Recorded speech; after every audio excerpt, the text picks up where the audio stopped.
So kind of a quick hack I have here has to do with something that I use constantly in Camtasia, and that is text boxes, right? Whatever kind of content in every project, wanting or needing to add some text boxes. Okay, so let's just kind of walk through that scenario a little bit. Of course, the way I would do such a thing is to, on the Annotations tab, under callouts, you can find these annotations or callouts that are just text. And a lot of times that's what I want. By default, you'll see the basic styles, but if you go to all and then kind of just peruse this a little bit, here's a text callout, here's a text callout, here's one, here's one, here's one, here's one. So there are all these text boxes strewn about, and in case you didn't know this, the only difference between them is, let's add this to the timeline, and I'm going to add this adjacent one to the timeline.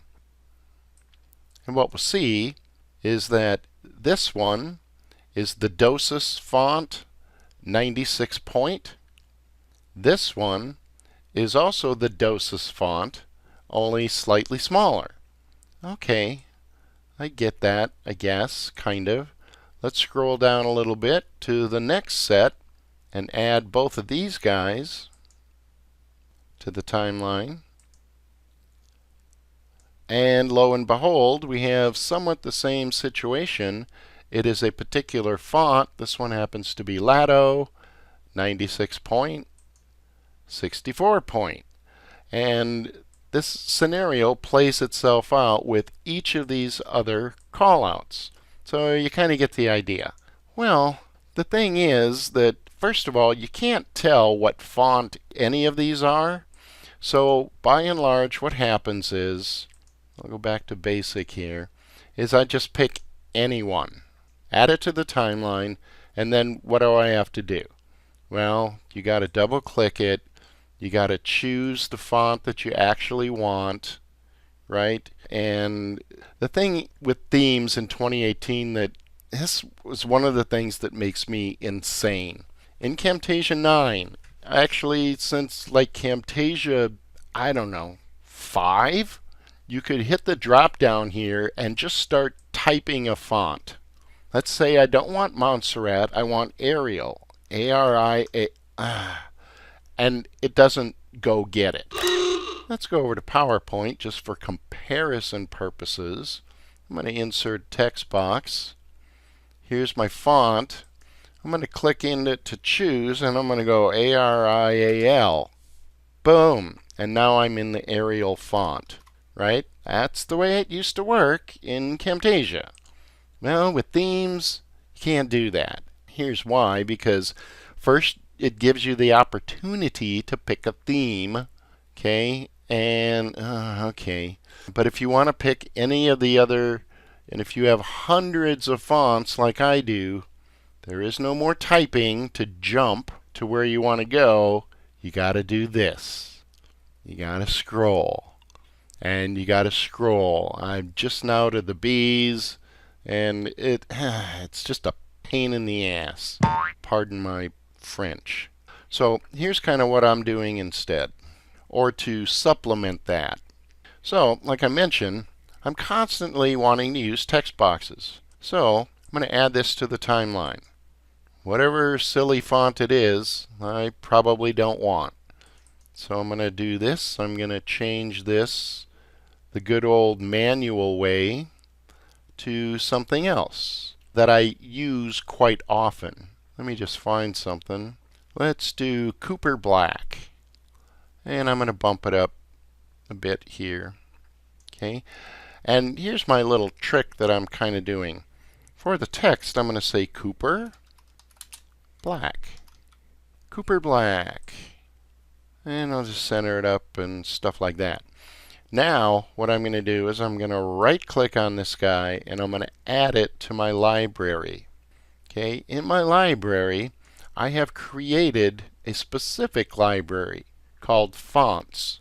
And you'll notice I put a number 1 in front of it, so it appears right at the top of all of my custom libraries. So let's pick that, and let's also, for the name, I'm going to put the name of the font, Cooper black, and say OK. So what that buys me is that now on my library, I have a special library for fonts that I use quite frequently, right? And the secret sauce there is you'll notice that I gave it the asset, the name of the font. So now anytime I want to use Arial black, boom, done, right? Now, granted, this is white text, but by default, fonts, have a drop shadow. I guess you could take that off, but it's kind of handy to have.